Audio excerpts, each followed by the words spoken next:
Pleasure to welcome John Rappaport, our speaker today. He's a professor of law at the University of Chicago since 2015.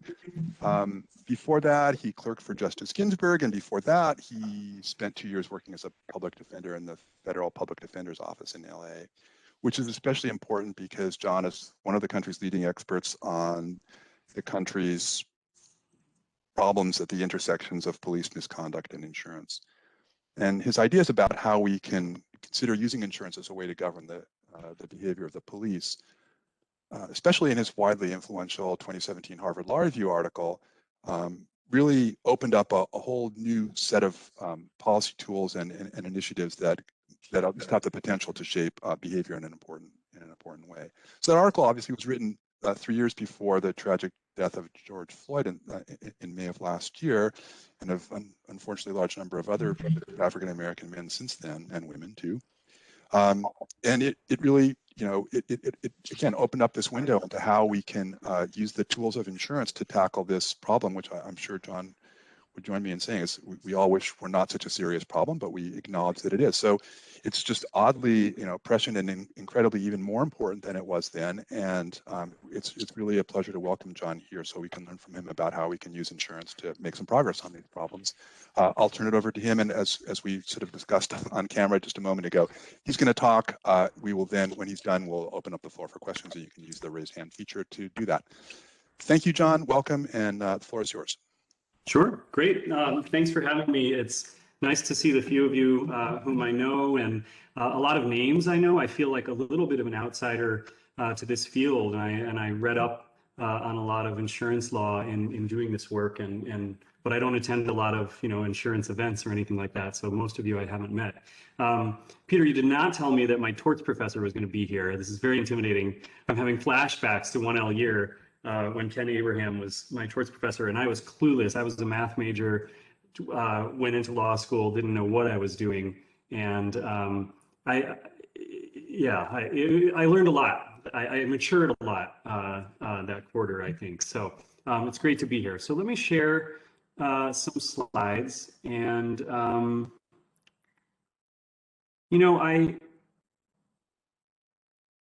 Peter advised to try to not make things too technical, so I didn't. I realized that some of you know way more about insurance law than I do, so some bits of this may be a little bit beneath some of you, but I wanted to try to present it in a way that brings everyone along and make sure that I don't leave anyone behind. So, look, I mean, I don't think I need to belabor at this point, and especially given Peter's introduction, the idea that things need to change in American policing. I think that the police have a tough job for sure, and they're doing it in a country that by some counts has more guns than people.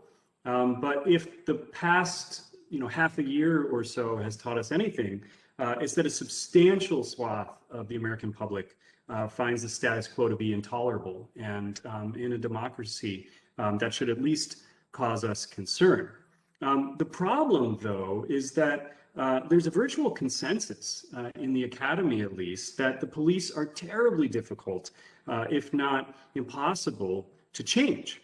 And there's a whole catalog of academic literature explaining why each of the familiar remedies in our toolbox and the ones we teach in law school classes falls short. Now, the one that probably gets the most attention is civil liability. So when people are hurt by the police, either legally or physically, they often sue.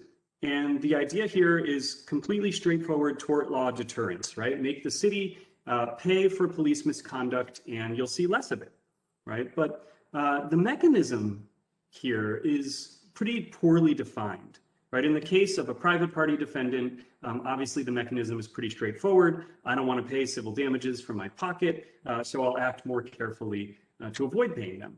But in the policing context, there are a number of complications. And the first, which we've heard a lot about in the last 6 or 8 months, is qualified immunity. So I'm guessing most of you know, but in case you don't, qualified immunity is a doctrine that basically says in order to recover damages for harms inflicted by a police officer or any other state actor, you have to not only show that the state actor violated your rights, violated your constitutional rights, but you have to show that they violated clearly established constitutional rights, and that basically it was some sort of egregious violation. And so a lot of people have been proposing that we should severely limit or even abolish qualified immunity. And this is actually something you see in the currently pending George Floyd Justice and Policing Act bill that Congress has been considering. And it's pretty high on the wish list of a lot of police reformers. And again, I think the idea behind it is straightforward. Qualified immunity as it exists today stands in the way of civil liability, which means it weakens deterrence. So getting rid of it will strengthen deterrence, right? Maybe, but it's a lot more complicated than that. So another thing we have to always keep in mind is that qualified immunity or not, no police officer today is paying a dime toward any settlement or judgment of any lawsuit against him, right? Universally, 99.9% of the time, according to Joanna Schwartz's canonical research on the topic, officers are indemnified. This means that there's either a state statute or a city ordinance or sometimes a provision in a collective bargaining agreement by which the government guarantees that it will reimburse police officers for any damages that they're obligated to pay. So then, in light of indemnification, the story has to be that if we abolish qualified immunity and we make the city pay more, then the mayor or the city manager will be unhappy, and the mayor will call the police chief and make the police chief unhappy, who will, call the sergeant into her office and make the sergeant unhappy, and the sergeant will turn around and punish the responsible officer and deter future misconduct. Again, I say, well, maybe, right? Because, what if I told you that in the vast majority of cities, right, the city is not actually the entity paying the judgment or settlement either, right? The vast majority of cities purchase liability insurance on the market. And when an officer is found liable, it's not the officer that pays, it's not the agency that pays, it's not the city that pays, but it's the city's insurer. But the dominant model of policing, meaning like our sort of general understanding of the set of institutions that supposedly shape what policing looks like, completely overlooks the role that insurers play. And so what I've been, trying to convince people of for the last couple of years is that this is a really major oversight, and that's what I'm going to focus on today. So in short, the research that I'm going to talk about today, which actually covers a trio of papers, is about liability insurance that covers police misconduct and how the provision of that insurance creates an arrangement in which insurance companies are regulating the police. And my principal claim is that insurers do stand in a regulatory relationship with police departments and that they are able to effect meaningful change within those agencies. But I want to get a couple of limits out on the table right at the outset. First of all, as my introductory comments suggested, not all agencies are insured. The biggest cities in the country, in most states, maybe the 2 or 3 biggest cities in the state, I'm sure in California and Texas, it's more than that. These cities self-insure, which itself is an ambiguous label. It could mean anything from just paying as they go and not giving any more thought to, having a risk manager who earmarks money every year and sets it aside into some kind of judgment fund. But the idea is that, the 100, 150 largest cities in the country are self-insured. And so what I'm talking about here doesn't directly pertain to them. Now, I will note that there are about 15,000 15,000 county and local law enforcement agencies in the country. So to say that, the 100, 200, let's say 500 of them are not insured, there's still a hell of a lot of insured agencies left to talk about. I also want to be clear, and I think, frankly, clearer than I was in the article that I wrote in 2017, that I am not claiming that all of the insurers in this space are good regulators or are even trying very hard. And we can talk more later in the Q&A about, the problem that if they're writing this insurance and they're actually doing very little to try to mitigate risk, then they might actually be making the world worse because they're just stepping in and creating moral hazard and not doing anything to try to tame that. And then, the related and third and final caveat is just that I am not claiming that this institution of police liability insurance is creating a present overall social benefit. It's much more about the power and the potential of these insurers to effect change than it is a claim about what is happening on the ground today. I have been looking, since I got interested in this topic for ways to try to study this quantitatively, empirically. The state of California is now interested in trying to study this question quantitatively, and we've been in these kind of long, vague discussions about data collection and what that might look like, but no one's done it. No one really knows for sure whether the whole phenomenon of police liability insurance is making police behavior better or worse in the aggregate.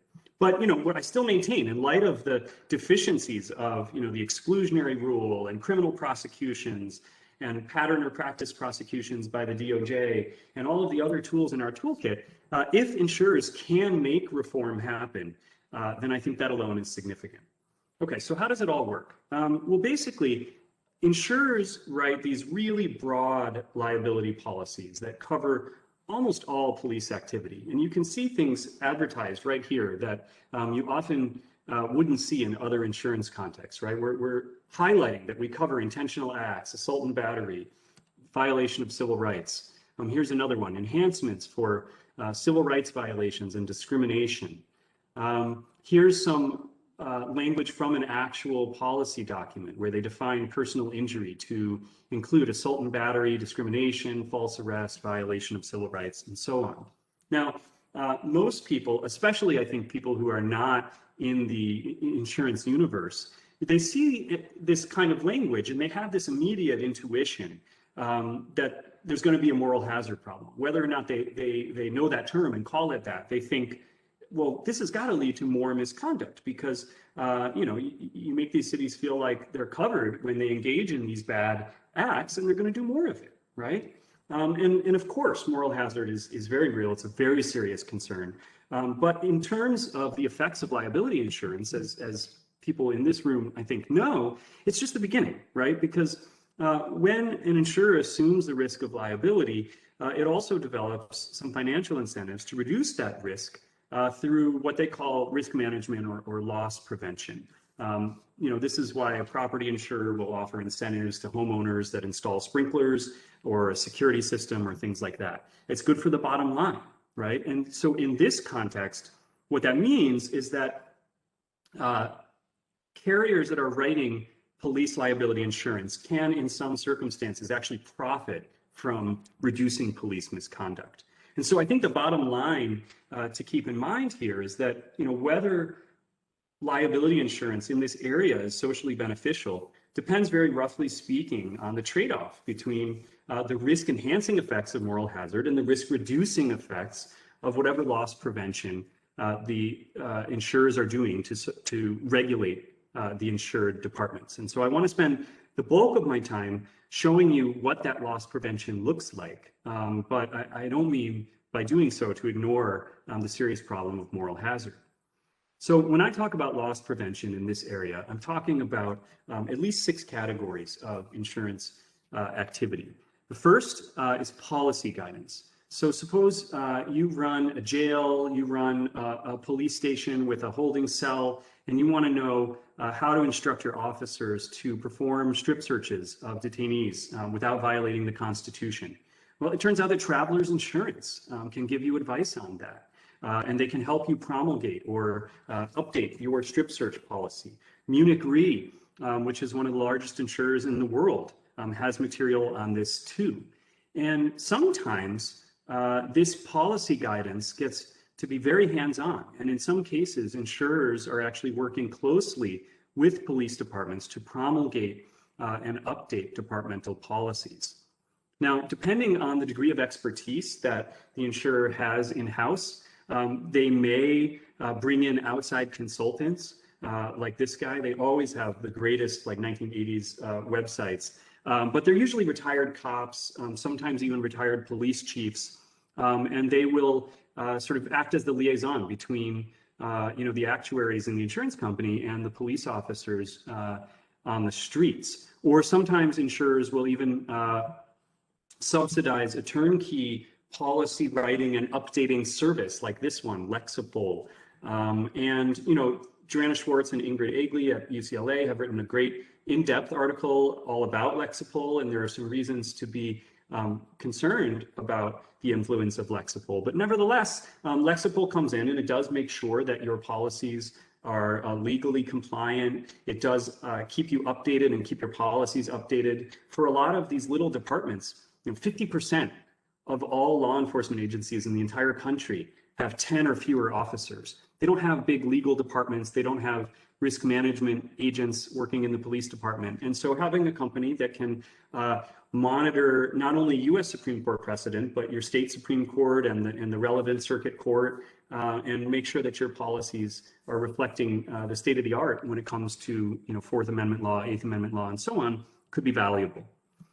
The second kind of loss prevention that insurers are doing is education and training. So they'll do somewhat more passive things, like they'll provide access to video libraries or online training systems like this one.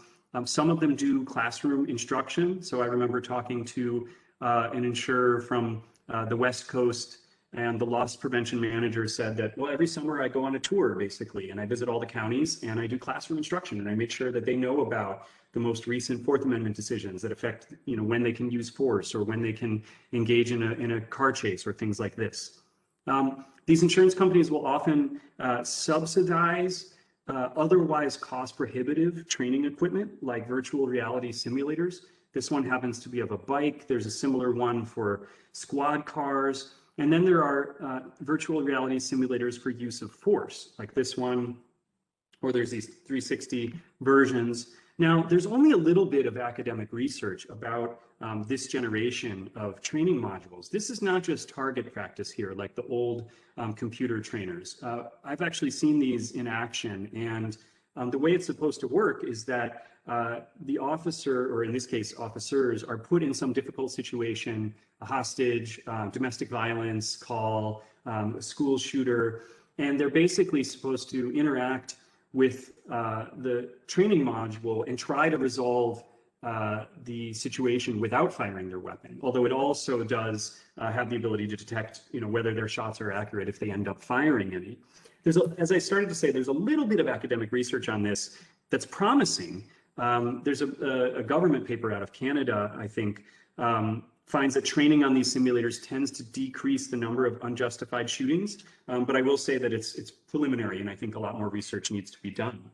Insurers are also out there encouraging training on some less obvious, but potentially still very important topics, like reducing implicit bias, or even things like helping officers handle their stress better. Right, that's not something that the courts are talking about a lot, but it's something that may actually be a factor in when officers use force or when they do other kinds of acts that incur financial liability. The third category is audits. So insurers pretty actively audit the law enforcement agencies that they insure. When you think about the alternative regulators out there, right, it's a lot easier for a legislature or the attorney general to order police departments to promulgate some policy than it is to ensure that they're actually complying with that policy. Insurers have the benefit of boots on the ground. They have agents they can send out, they do visits, they do ride-alongs. My very favorite anecdote, which is in my written work, from all of the conversations I've had with people in this space, there's a woman at an insurer on the West Coast who said that she actually sends representatives from her firm to go hang out in cop bars and just listen.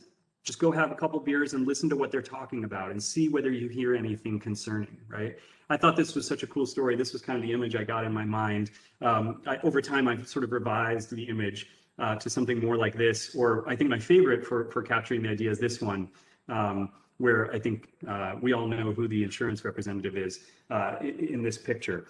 Some of the insurers also maintain watch lists, so they know which agencies they're really concerned about based on last year's activity, and they audit those agencies more intensely. They're more likely to do more frequent site visits and things like that. The fourth category would be accreditation. So insurers create financial incentives for police agencies to seek accreditation from some recognized accreditation agency. So the biggest one out there is CALIA, which is a national organization. There's also sort of state level analogs to CALIA. I think of this as a way of outsourcing a lot of the policy review and auditing functions that I just mentioned, because the accreditors are essentially doing that as part of the accreditation or re-accreditation process.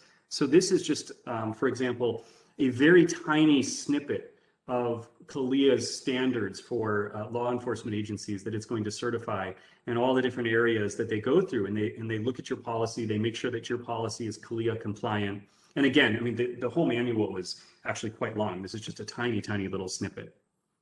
The fifth type of loss prevention is that insurers, in probably extraordinary cases, will sometimes put pressure on agencies to discipline particular officers, to take them off the street, to correct the officers, is the language they sometimes use, or even sometimes to terminate officers whom they see as disproportionately heightening liability exposure. Now, again, I'm not claiming that this is happening all the time, but these examples are sort of proof of concept, right? The insurers, at least under the right circumstances, have the ability to do this. These tended to be very small agencies where maybe you have 3 or 4 officers and you've got one officer who's just having claim after claim after claim, right? And if you got rid of that one officer, it could really turn the agency around because you have so few officers out there.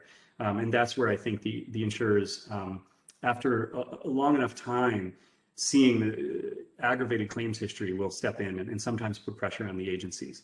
And then finally, some insurers will push for what I've called structural or omnibus reforms. So for example, some of the insurers in California have actually forced police departments onto what they call performance improvement plans. It's a concept you've probably seen in employment law, where if you think an employee is having trouble, you're thinking maybe you want to cut ties with this employee, but either out of the goodness of your heart or to protect yourself from liability, you think that, before you cut this employee loose, you should give them a chance to turn things around. And so you lay out, a 10-step plan, right? Some of the insurers in California do this kind of thing with law enforcement agencies. They say, we're going to drop you from coverage unless you follow, the following 10 steps. And I think in this list, there are examples of agencies that failed and were dropped, and there are agencies that have turned things around. It's not totally unlike subjecting an agency to an injunction or a consent decree, except it's being done by an insurer and not by a court. Another example involves the Lake Winnebago Area Metropolitan Enforcement Group in Wisconsin. So this was a multi-jurisdictional task force that botched some important drug raids and gave rise to significant liability. And the major insurer in the area, which insured most or maybe all of the jurisdictions that were in this task force, did a postmortem and studied, what went wrong, and concluded that there was a failure of oversight and accountability because you had officers out there doing these raids and they were answering to different supervisors in different departments. And so at the insurer's insistence, the Metropolitan Enforcement Group eventually consolidated oversight in the Wisconsin Department of Justice to remove this problem of answering to too many bosses. Now, one of the questions that I asked the people I was interviewing throughout my research was, well, why do these municipalities let insurance companies tell them what to do, right? As I said before, the mechanism is more complicated than with private insurance because the premium dollars aren't coming out of the pockets of the officers or even the chief.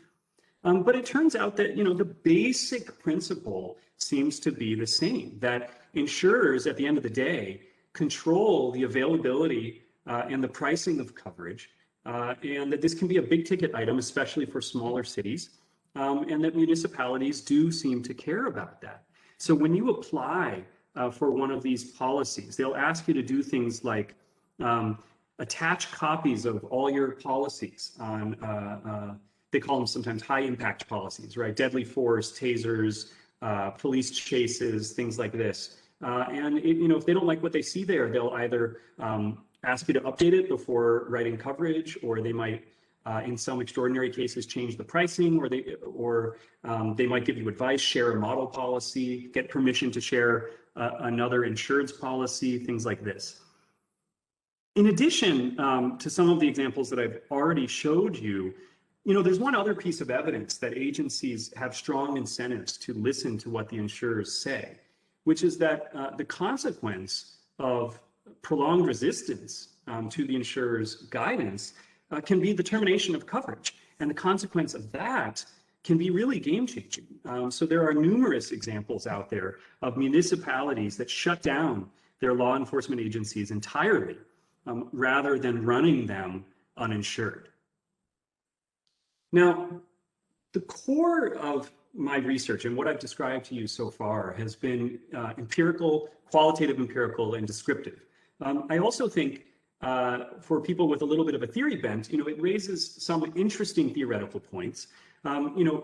First, I think the dynamics that I'm describing here just invert the ordinary model of governance, which we typically think of as public regulation of private action, right? Now, long before I came on the scene, there was already a rich academic literature about regulation by insurance.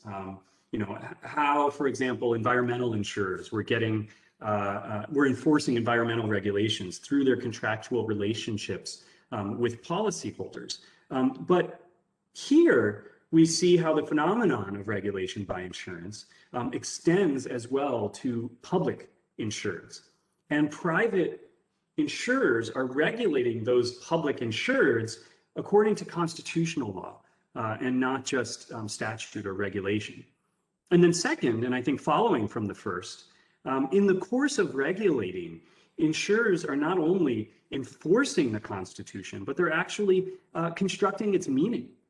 So there's a connection here to a sort of subfield within con law about the Constitution outside the courts, right? And there's also socio-legal work about how institutions mediate legal norms when translating them from grand judicial pronouncements into sort of workaday policies and protocols.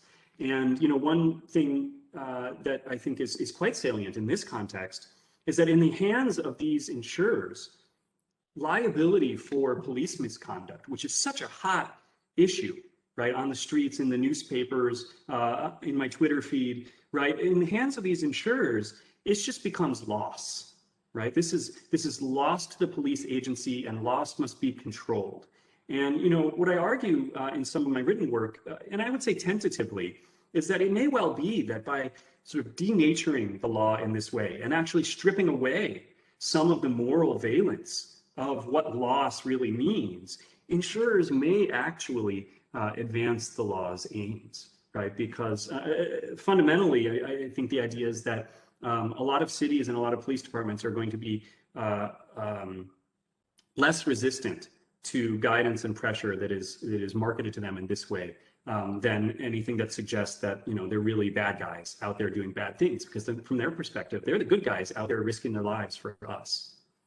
Now, with all that said, there are definitely some important additional limitations, even if you accept everything I've already said. And the biggest one is that not all police misconduct is the same, right? And different institutional regimes might combat different sorts of police misconduct most effectively. Now, so far, I've attempted to show why I think that insurers are capable of doing valuable work in trying to reduce certain kinds of police misconduct. And I think that excessive force is probably the archetypal case, and it's the thing that I think insurers talk about the most. But there are other places where the effects of insurance on policing are probably either weak or maybe even perverse, right? And so I have a shorter paper where I try to think about what is it that makes insurers good at regulating excessive force, but bad at regulating some other things. And so if you think about the whole universe of police misconduct from the perspective of an insurer, you see it a little bit differently than I think the rest of the policing literature does. And I think most of it is captured in this pretty simple figure. So I think we can divide the universe of police misconduct along two dimensions. The first is that we can just look at the dollar value of the legal claims to which any given kind of police misconduct gives rise. So think about an unconstitutional Terry stop. This is like a pedestrian stop or some traffic stops, right? Maybe an officer stops and frisks an individual without adequate justification. Constitution says you have to have reasonable suspicion to do that. They don't have reasonable suspicion. That's a Fourth Amendment violation. But this kind of constitutional violation does not typically trigger substantial compensatory damages. And that's just a descriptive assertion. I'm not saying that it's not important normatively, but just descriptively, plaintiffs typically recover very little money if all that's happened to them is that they were stopped without adequate justification. And so it's a fairly obvious point, but low dollar claims like that are not going to support civil damage suits. And so they rarely arise in that posture. And instead, these kinds of claims usually arise in suppression motions that criminal defendants are filing to try to defeat the charges against them. And as a class, those legal claims pose very little concern or threat to the insurer's interests. And so the insurers have very little incentive to try to regulate the underlying behavior. Whereas high dollar claims, in contrast, are going to induce potential plaintiffs and plaintiffs' attorneys to sue, right? And that gives insurers reason to pay attention. But that is not necessarily sufficient, right? Not all civil damages suits work equally well to deter all kinds of high dollar misconduct. And it turns out that a second important consideration is the tail, the length of the tail of the claim. So this is the length of time, at least as I'm using the term, the length of time between the occurrence of the misconduct and the filing of the lawsuit. Right. And so to simplify things a bit, I say, let's just imagine a binary world where claims can either have a long tail or a short tail. Of course, in reality, it's a spectrum. Excessive force claims, I think, are a good example of a short tail claim. If an officer uses excessive force, the harm that he inflicts is typically going to be apparent immediately and actionable immediately. Right. But there are other kinds of really important long tail claims that are high dollar as well. And these are really difficult to deal with. Sorry, there are other high dollar claims that are long tail, unlike excessive force claims, which are short tail. And I think the most important example of this is the one in the table, which is wrongful conviction claims. The average person who ends up being exonerated and then filing a wrongful conviction claim files it 13 years after he was wrongfully convicted, which usually means 14 or 15 years after the police might have committed acts of misconduct that ended up contributing to his wrongful conviction, right? So not all wrongful conviction claims involve the police, but many do. And when they do, they are typically covered by these policies. So insurers do have a bottom line incentive to prevent the kinds of police misconduct that lead to wrongful convictions. Shoddy eyewitness lineups, bad evidence practices, things like this. But the long tail, this 13-year delay, creates all sorts of complications that make the risk really difficult for insurers to price and manage effectively, right? So the long tail heightens the degree of correlation among the covered risks. So you might have a new judicial precedent somewhere in that 13-year gap that might expand the area of liability or ease the burden of proof on future plaintiffs or cause some common upward shift, right, in the value of awards on outstanding claims. And the more that the risks are correlated in this way, the less insurers can do to reduce the risks by pooling them, by aggregating them. And this is, why we often see, if you live in California, you see earthquakes are typically excluded from a homeowner's policy because when an earthquake comes, it affects all the homeowners in a whole region. And that's really hard for insurers to deal with. And so for similar reasons, the long tail on these wrongful conviction claims creates uncertainty about the number and the magnitude of wrongful conviction claims that insurers should expect.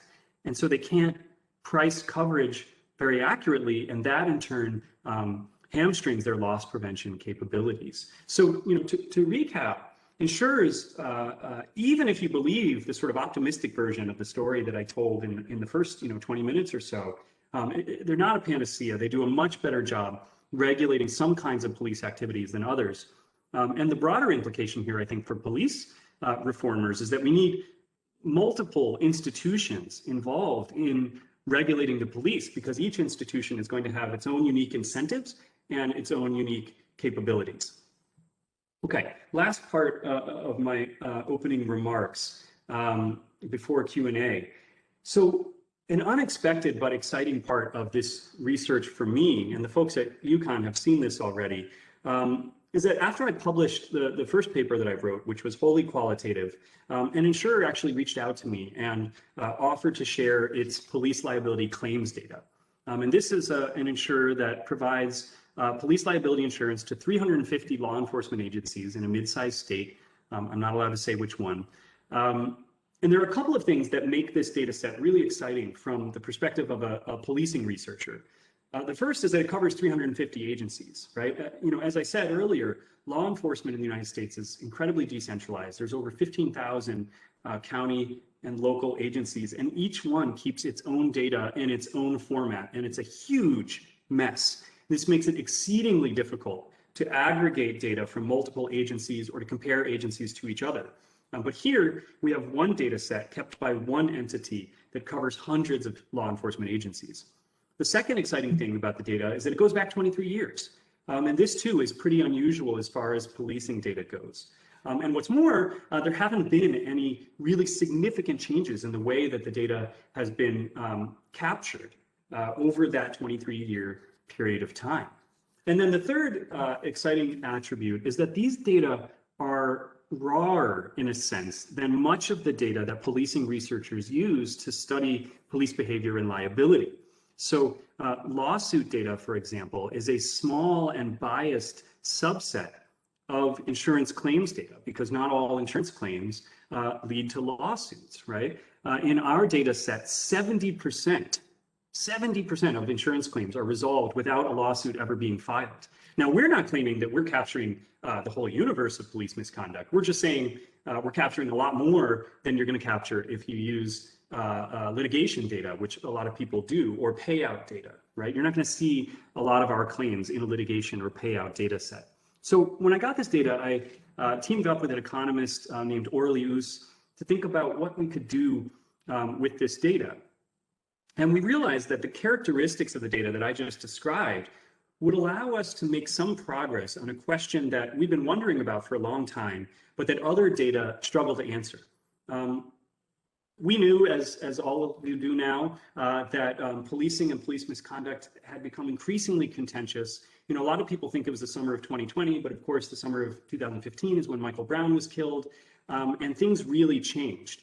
And we'd watched the same videos online of police officers using force, sometimes fatal force, against unarmed suspects. And we got really curious about what exactly had changed. You can see, it's not just our sort of impression, but you can see this is Google activity over time. And you can see that right in the summer of 2015, that's where that red line is. Interest in police brutality, police misconduct spikes. This is basically the same graph, but measuring articles in major, LexisNexis news databases mentioning police brutality. So something really changes in the summer of 2015. But what we didn't know, and what we think no one really knew, is whether the police were sort of spiraling out of control, right? Or whether society was just waking up and paying more attention to a problem that had always been there in much the same shape and form. And so that's the question we set out to answer in this paper. And let me show you a very quick version of our analysis, and with just one or two more slides. The caveat here is that a huge amount of our policing research, things you think you know about policing from reading research or reading media coverage of research, comes from a single city, New York, Chicago, LA, and tries to draw general lessons, right? And in some ways, we're improving upon that substantially because our conclusions are drawn from a sample of 350 agencies rather than one or two. At the same time, it's just one state. And as I said, was the general pattern, the handful of largest cities in this state are not in our data set because they self-insure. And so, while we are studying what we think is an important slice of American policing, because after all, not everybody lives in Chicago or LA or New York, we have to admit that our findings may not be representative of urban policing in the United States. Okay, so the first thing we did is we said, let's just start simple. Let's just see whether the number of claims is going up or down over time, right? If policing is really going out of control, maybe we'd expect to see the number of claims going up, right? We don't see that. We see something that looks pretty stable, even sloping downward a little bit. Now, a claim, as we're defining it, is opened every time somebody says that a city owes them money because of something a police officer did. No matter how small, could be $50, right? And no matter how informally the allegation is made, often these are just an email sent to the police agency, and the police agency forwards it to the insurer opens a claim, okay? So again, you can see this is pretty stable, even downward sloping. So then we thought, well, maybe, it just looks like this because certain kinds of pretty unimportant claims are going down while like use of force is going up, right? And so we want to make sure that this level of aggregation is not masking that. But when we broke it out, we didn't see it. I haven't reproduced all the graphs here, but this is the graph for excessive force claims. And you can see that they're not going up over time either. So then why does it feel impressionistically like things are getting worse, right? So we looked at police payouts over time. Here we see a very, very different picture. So total payouts, which is here in the upper left, total payouts are going up over time with a huge spike between 2013 and 15. Same for mean average payouts, right? And plaintiffs are winning more often too. Now, the payout trends could be driven by a few massive outlier claims. So we look at medians and quartiles and we say, well, they're not. Because actually third quartile, which is the top of these boxes you see, and the median, which is the darker lines in the middle, you see those are going up too. And so there's something of a puzzle here, we think, right? The number of claims is gently declining, but the number of successful claims is rising, and payouts are rising very sharply in recent years. And so then in the paper that we wrote, we basically consider a variety of potential explanations for these patterns, and we try to rule them out one by showing how certain aspects of our data are inconsistent with each of the explanations except one. And so the first one we thought was, well, maybe this is all about video and video evidence. And what's happening is that we're getting better claims, right? Because the video, it's making good claims, meritorious claims, stronger and maybe higher dollar value because you can actually see the officer inflicting the harm. And it's also weeding out weaker claims, right? Unjustified claims. Maybe so you're just left with a pool of stronger claims, and maybe that's what you're seeing.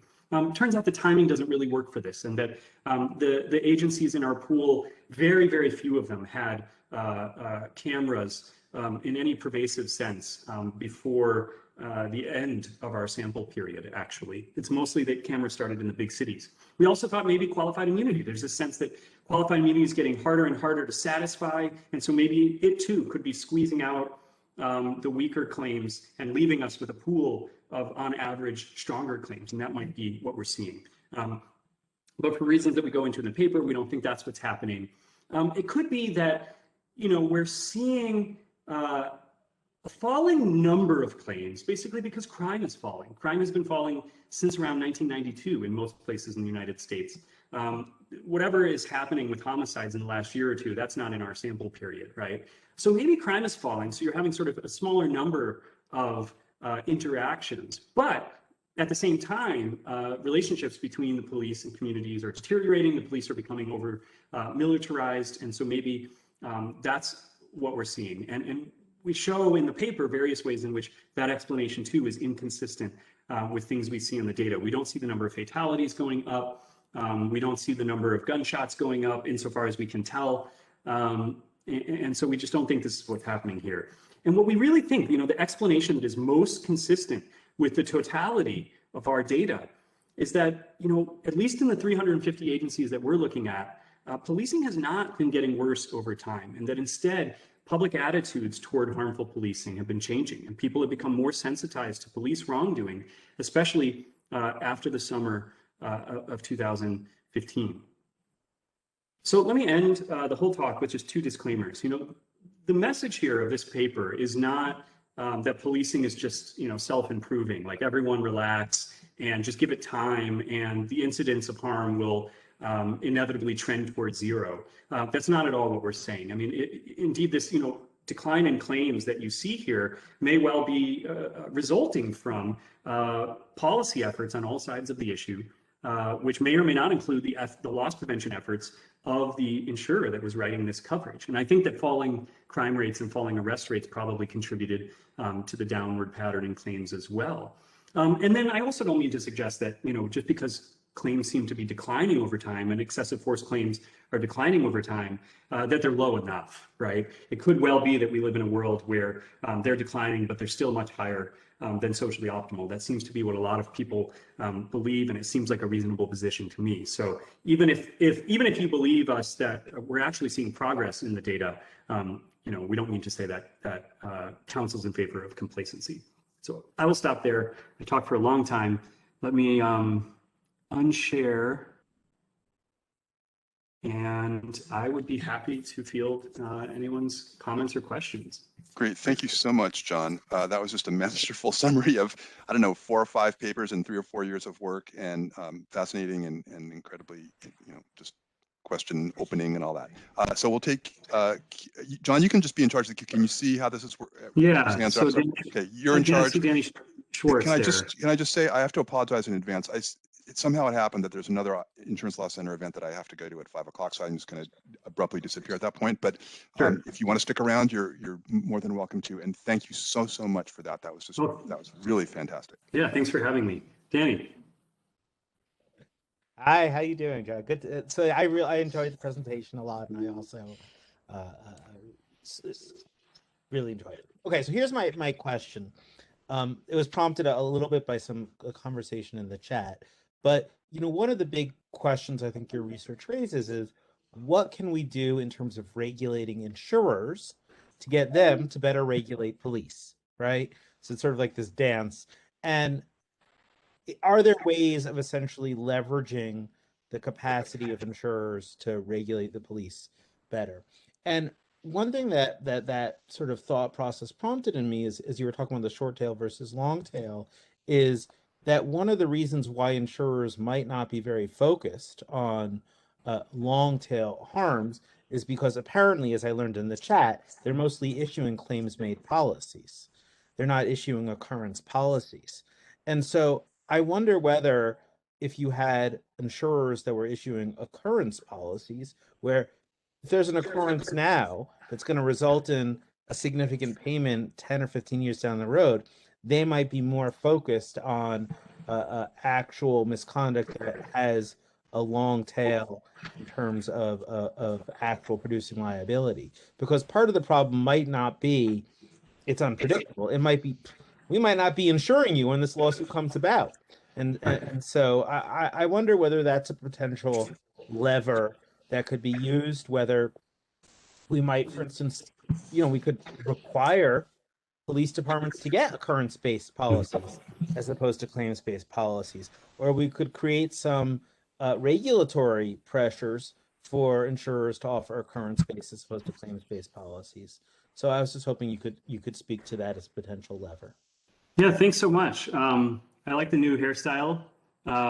It's appropriate. My wife does not. So no, but thanks for these. So when I mentioned that I've had these sort of long-standing loose conversations with California, it's actually the insurance commissioner of the state of California who reached out to me and said, we're interested in this, and we're interested in basically learning more about what maybe we could do. And I think some of the first ideas that they had, now they have all sorts of questions they need to answer about whether they even have authority over the relevant actors here. One very important detail that I smoothed over in the presentation is that this market is segmented between commercial insurers and what we call risk pools, municipal risk pools. No one, to my knowledge, has an exact percentage breakdown for you, but I think it would be fair to say that it seems like the majority of primary coverage is obtained through risk pools. These are sort of quasi-public institutions. They have boards that are made up of representatives of the cities and counties that are in them, but they sometimes are staffed by employees from like an actuarial company or some sort of risk company. So they're a little bit of a hybrid beast, but they're way more public than Travelers Insurance. But there are also, I'm going to guess, I don't know if my guess is right, let's say 25% of cities that are insured are getting it from private carriers. It varies a lot from state to state. So people think they know based on their state. There are states where, so in the state of Oregon, for example, I think 100% of the cities that have liability coverage get it through the pool. But there are other states like Indiana where hardly anyone's getting it through the pool, and most are getting it from commercial carriers. So there's a lot of variation. And there's some question about how much authority the insurance commissioner, at least in California, and I'm guessing in some other states, have over these quasi-public insurance pools. But nevertheless, they want to explore that. They also think that they could maybe get their hooks in the reinsurers. So all of these risk pools are reinsured, sometimes multiple layers of reinsurance. And so the insurance commissioner was saying, well, maybe if I can't regulate the pool directly, maybe I could regulate the reinsurers and put pressure on them to regulate the pools. I don't know if this is going to work out, but this is the way they're thinking about it. So some of the things, some of the low-hanging fruit, I guess, would be first dollar policies. There are pools out there that are writing first dollar policies, so there's just no skin in the game, no deductible or what they call self-insured retention of any kind. Seems like that might be a bad idea. And you could imagine a state stepping in and saying, no, you got to have a minimal deductible, which I assume we see in the auto context. I assume that's why, when I go in to choose my deductible, it's limited. I guess I'm not 100% sure that that's coming from the state and not the insurer, but either way, it seems like a bad idea, at least potentially. Another is, so in California, in their workers' compensation statute, they actually have loss prevention requirements. And they say that if you are issuing workers' compensation coverage, you have to make sure that the insureds have a plan with all these characteristics and so on. And so they're starting to think about whether they could actually legislate and require insurers to adopt loss prevention plans. And of course, there's going to be a ton of room to debate about what should be in those plans and whether they have teeth and so on. As far as the occurrence versus claims made, I mean, I've written about this a little bit. Basically, everything I know is from reading Ken's, Distributing Risk book. And so I'm not an expert on it, but my sense is that, so first of all, on the descriptive question, I think there's a mix of occurrence and claims made out there. There definitely are pools that are writing everything claims made, but I know that there are pools that are not, and that they're writing occurrence-based policies. My sense from reading secondary literature is that people tend to think if you've got problems with long tails and correlation, that it's actually better to do claims made. But I hear the reason that you suggest that might push in the other direction, which is if you're doing an occurrence-based policy. Well, no, maybe I don't understand. If you're writing an occurrence-based policy, then you care about what the police are doing today, right? Even if the claim might not come until the future. Oh, and so I see. So you were suggesting, so maybe we want them to be doing occurrence-based. Got it. Yeah, maybe. I don't know. I would be interested to hear other people's thoughts on that. It's hard to price it into an occurrence-based policy when you're talking about a liability that's going to hit. Maybe there's a small chance of a massive liability in 13 years. And so I think that's some of the reason for the move to claims made, but I understand the point you make. And I do think that that is, if we had a confident position on that question, it seems like the type of thing that regulators might be able to dictate by statute or by insurance regulation. Yeah, thank you. Ken. So, John, I really admire the way you've gotten into this field. I mean, to come out of criminal law and see a connection between, your primary field of interest in insurance is very creative, and the work you've done is terrific. I'm reminded of what I've been told the great economist Alfred Marshall always advised his students, which is to, take one industry or market, and in addition to whatever else you do, study that industry or market, because you're going to find that it's, the textbooks don't cover that market. My question isn't normative, but I can't resist following up on the suggestion that Dan made. This is a very thin market, right? There aren't a lot of insurers that want to be in this. You start telling them that they have to issue occurrence policies and they have to do this or that, and they're just going to get out and there isn't going to be any insurance, right? That's a very serious risk that you take in a thin market like this. So, and the same thing is true of the reinsurers. There isn't a lot of money to be made in this. And they may just decide that the game isn't worth a candle. Apropos of the nature of the market, there's a lot of literature, not a lot, there's a growing literature in the last decade or so about how insurers can or are regulating behavior and controlling moral hazard. And I'm, as you know, I'm on the side of the sector that's more skeptical than the published literature, not just about police, but in general. And this is not just an empirical question. Of course, it's that. It just seems to me that in a competitive market with a lot of insurers, there's a limit to the amount that any insurer is going to invest in advising a policyholder about loss prevention. If it invests a lot this year and then the policyholder goes out and buys a policy from another insurer, and so it seems to me ironic that it may well be that insurers' involvement in loss prevention is most likely in a non-competitive market where policyholders aren't going to have a lot of choice next year. And therefore, there's some reason to invest in making the policyholders' conduct more safe. And in competitive markets, it's likely that they'll get together and hire some third party to do it across the board, like Lexapro.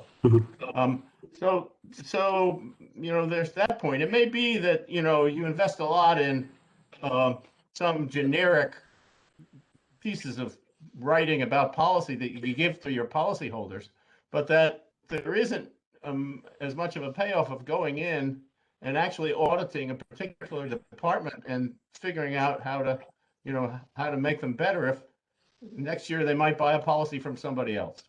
And related to that is the whole question of premium saving. The idea here is that there's some kind of feedback loop, right? You tell police departments what to do, and they have an incentive to do it because at least in part they're going to have a premium saving, right? But as you know, I don't think I see in your article, and I'm not sure you actually had at the point you published it, any evidence on communication between insurers and policyholders about what policyholders are going to save by doing what, right? Why do I have an incentive to spend X amount of dollars on increased safety if I don't know I'm going to save X amount of dollars on my premiums, right? So it just makes me wonder how much of this is sort of generic and sort of, optics and sort of PR, and how much of it actually results in changed behavior. Thank you. Peter Siegelman, I can see you're about to jump off. If one of the hosts, which I think might be the two Peters, Yes, has the ability to capture what's in the chat, I would love to see that later, unless it's insulting about me. But if there are helpful comments in there, I would love to see that. There's a lot, and Mike can talk to that. But we're basically recording this, and so okay. it will be available in the recording that you can have quite shortly. Okay. Great. So John, if you're willing to keep going for 10 minutes, that would be... Yeah. Oh, I definitely. Thank you so much. Yeah. Bye. Bye. So the first sort of two parts of Ken's question, I think, are complicated by by the wrinkle that I left out of the talk, which is that this market this market comprises both risk pools and commercial carriers. And I struggled a lot in doing the research and in writing it up on sort of how to deal with this fact. And some things that Ken points out, like if you require insurers that want to be writing claims made coverage to shift over to occurrence, they might just leave the market. That seems completely plausible and probably even likely in terms of commercial carriers, but the risk pools can't necessarily go anywhere. And I think this also connects to their incentives to invest in loss prevention. Now, reinsurers can go somewhere, right? They can't operate without reinsurers, and the reinsurers can go somewhere. So far, we haven't gotten anywhere near that. I've definitely heard conversation that some of the commercial carriers are increasingly less excited about this area. The reinsurers haven't seemed to be threatening to leave from the conversations I've had. But you're right, they could. That could be their response to some of the suggestions, that I made about, what the California Insurance Commissioner is thinking about. So that's absolutely true. I do think that the loss prevention incentives question, it's hard to answer because there's just such a big universe of things we're talking about here. And, if we had a solid body of evidence that, body-worn cameras reduce police misconduct, which we don't, we have a mixed foundation of evidence. But if we had a really solid body of evidence, then it doesn't seem far-fetched to me to think that you could see insurers, subsidizing the purchase of this equipment or giving a discount for this equipment, or eventually maybe even requiring this equipment because it knows that it's going to get the money back on the tail end. And especially these pools where it's unlikely that the cities are going to flee anytime soon. They're likely to reap the returns of those investments. I also wonder whether there's got to be research out there about like small mutual insurance companies and whether they think about loss prevention differently from larger carriers like Travelers. And based on all the interviews I've conducted, it's absolutely true that the risk pools are more proactive about loss prevention than the carriers like Travelers or Munich Re or General Re or any of those. And I don't know exactly why, whether it's financial, whether it's just that they see themselves as kind of almost public servants themselves. I know that the one who gave me the data and the one I've talked to the most, I mean, he basically considered himself a public actor, a public servant. And so he's trying to make the world better for that reason, not because of the bottom line for his company. In terms of communications with the cities, I think you're right. I think a lot of this comes through, there are discounts out there. I mean, I interview people who I believe when they told me, like, we offer a discount for CALIA or we offer a discount for this or that. But I think that a lot of it is the threats of increases. And, I did have people tell me that, one thing that they do, which a lawsuit doesn't always accomplish just because of the ways that cities work, is they'll say, well, I'll get on the phone, I'll call up the city manager and I'll tell them, you guys are the worst ones in the pool 3 years running.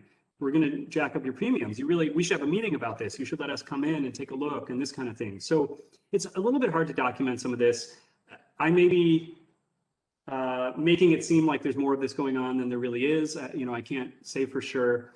Again, I've tried, especially over time, more, since I wrote, I've been trying to frame this more as the sort of the potential, what can be done, more than what is being done. But I take all those points, and when I talk to the California people again, I will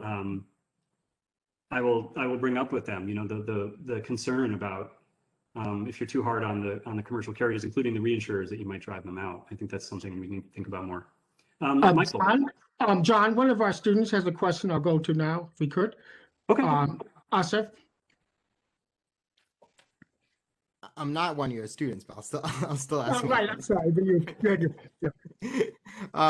It's nice to meet you, John. So I have two questions. One directly tied to the whole conversation about risk pools. which is, so I've been researching how insurance regulates public cybersecurity and whether or not we can regulate city, county, police department cybersecurity practices, in particular in the context of ransomware, through insurance. And what I have found is that many of them turn to risk pools again, in this quite the same way that you're describing for some of these police departments, predominantly for the concern of reputational harms and the ability to control litigation once it unfolds.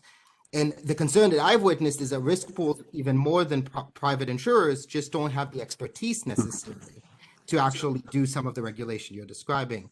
And so I'm curious to hear about that, and whether or not you have also seen that in the police context, as I've seen it in the cyber insurance question. But the other question I had that is more tied to policing is in the context of the incorporation and purchasing of emerging surveillance and investigative technologies by police departments, and the extent to which private insurers and you might consider this a long tail concern because by the time Fourth Amendment litigation comes up, it becomes very late. But have you ever witnessed any insurer ever raising the flag about facial recognition or hacking tools being purchased by a police department? Yeah. Okay. So great questions. This reinforces the point that Ken made about, pick an industry and study an industry, but then also don't overclaim, right? Keep your claims confined to your industry. Because what you describe in cyber security risk does sound pretty different, frankly, from what I've seen in policing. The insurer that I know best, and again, maybe I found the best one in the whole country, but they have like 3 retired police officers, people who had 15, 20 years as police officers on their staff as loss prevention, loss control agents. And these are the people who actually go out and do the site visits and the audits and things like that. And we could have a whole nother debate about what does expertise mean. Just because you were a cop, you know something about policing, you don't necessarily know how to mitigate the risks of policing, but you do know the field. And what you say also doesn't surprise me, that based on the conversations I've had with these risk pools, it doesn't surprise me that they're not super savvy about cutting edge technological risks. But my basic sense from a long series of conversations is that it's kind of flipped in the policing realm, and that it's the commercial carriers that don't have the expertise and almost feel a certain awkwardness about acquiring the expertise. Like we're Travelers Insurance Company. We don't do policing. We just write this sort of financial backing, but we're not going to get involved. Whereas the risk pools have people on staff and are quite willing to get involved. The second question was about, the surveillance technology. No, but that's interesting because I have someone I want to ask about that. They definitely see claims about, the one I see all the time is cops who break the rules and use surveillance technology or databases to look up women, basically, is what it usually is. And there can be substantial liabilities that stem from that. But I have not heard them talking about discouraging or even offering sort of a second, look at the purchase of certain surveillance technologies out of a fear that they might give rise to liability down the road. And I've not even seen this really as on the list of items to talk about at the annual conference or things like that. And I try to keep an eye on this stuff. So either they know something we don't know, or they're being kind of short-sighted about this. And that's a really good idea. And I appreciate the suggestion. It's something I'm going to actually ask my closest contact whether they talk about this. Thank you. John, it's up to you, but it's 5:10. You've been very generous. I don't want to. We don't want. I'm okay to take Michael's question if okay. Other people can leave. I certainly won't be insulted. I won't be insulted either. So, but this is a great project. I've been a fan of this work for a long time, so it's great to hear you present it. I'm wondering what you think the implications are of, in general insurance, for police departments for substantive law. So I think that the obvious point is qualified immunity seems to be based on this idea that officers are going to pay. Whereas if they're not paying, maybe we don't need to, circumscribe their liability so much. But there might be some more radical possibilities as well. So, the law and economics literature sometimes talks about the possibility of decoupling plaintiff receipts from the amount that defendants have to pay.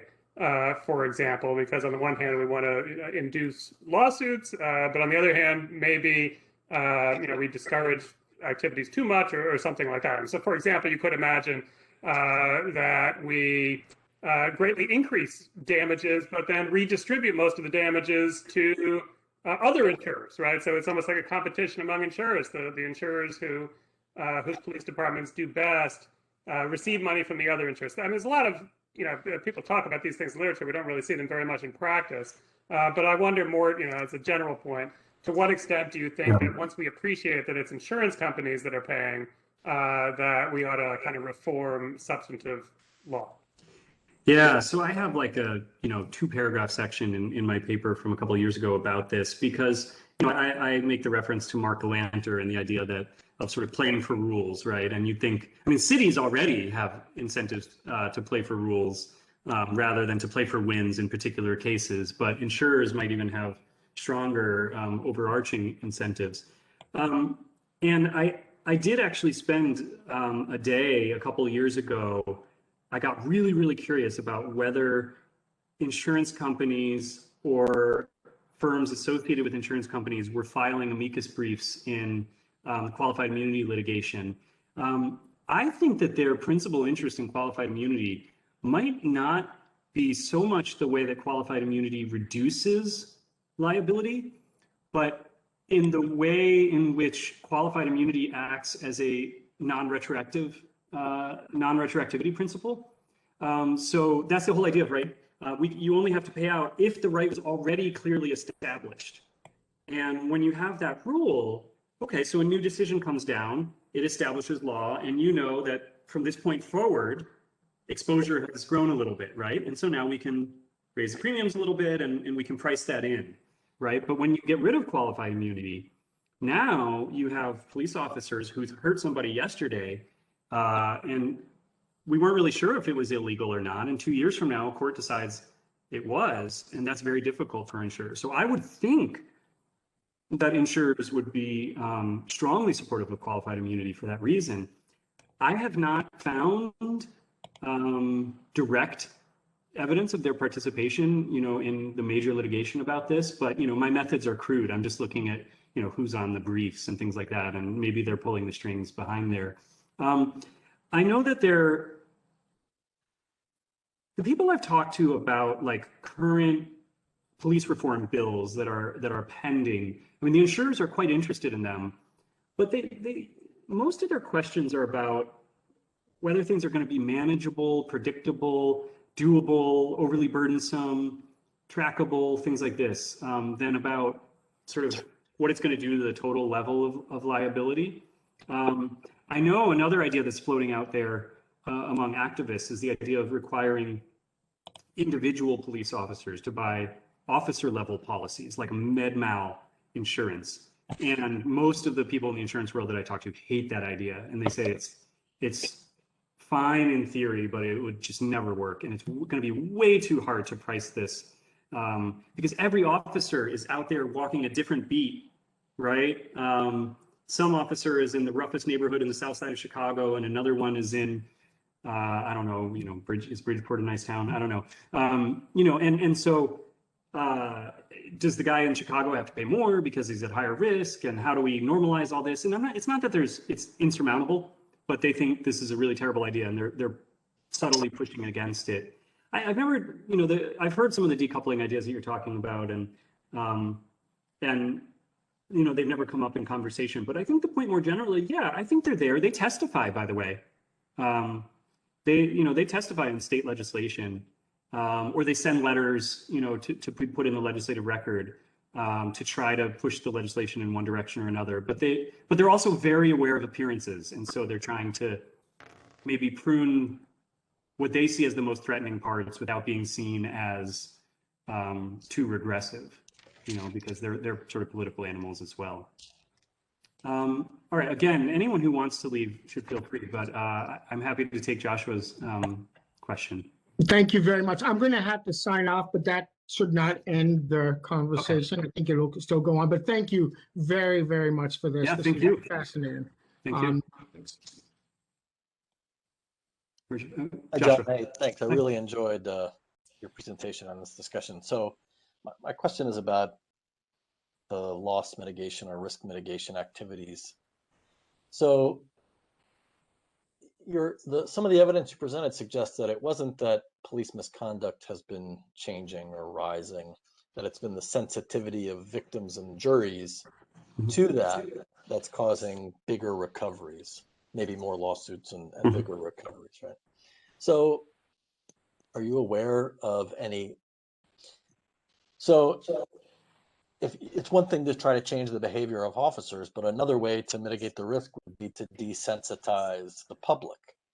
You see any efforts along those lines by insurance companies along? I haven't. I mean, I'm smiling because I'm kind of thinking of Ken's point that to some extent, some of this can be window dressing. And look, I try to wear clear colored glasses. I don't think I'm a Pollyanna. I think I have some, bullshit meter, and know how to ask the right questions to sense when something's total BS. But I also, know that they don't tell me everything, and that they, tell me a sunny version of things, and they tell me about the best thing they've ever done, and they omit the stories about the worst things they've ever done. So I am not, but I suspect they might not tell me about it. I'm admittedly probably at this moment in the last year or so, most of my conversations have been with this one insurer, the one that gave me the data. And I think, my contact there is a pretty progressive guy who is really troubled by policing. If anything, he's constantly, though, he's basically like, well, I would never say this in public, but I'm super sympathetic to the protesters and this kind of thing, but he doesn't want to be seen by the cities that are in his pool as anti-police, right? Because then this is going to cause problems, and it's going to make the cities, I think, less likely to sort of take guidance from the pool and let the pool in and this kind of thing. So I imagine that they would want to be pretty clandestine about that kind of thing. You have in mind sort of like public messaging campaigns, or police unions. I just read that article in the New York Times about police unions, and they're taking out billboards, about city of crime. And it could be just public messaging. It could be supporting particular politicians. Yeah. Right. There are a lot of different ways to try to shape public perception about an issue.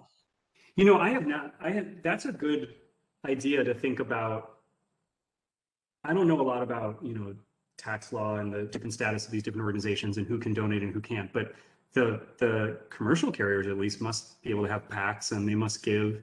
And that would be really interesting to know whether they're trying to influence the direction here by getting particular kinds of politicians who use particular messaging or rhetoric that might tend to dampen whatever reaction we're seeing in juries and plaintiffs. So I've never looked for that. That's a good idea. That's really interesting. I don't think the risk pools themselves take political positions or make donations, but I'll bet you that the commercial carriers through PACs do. So that's interesting. Yeah, thanks for the idea. I like that. I mean, it's nefarious, but it's interesting. So, okay. Ken, did you have a second question, or is your hand up from earlier? Sorry, my hand up was earlier. I didn't realize I had to lower it. Well, thank you everyone for attending and for sticking around for so long. And I'm going to look at the comments in the chat later, but this was really fun. I enjoyed it. That was terrific. Thanks, John. Thanks a lot, John.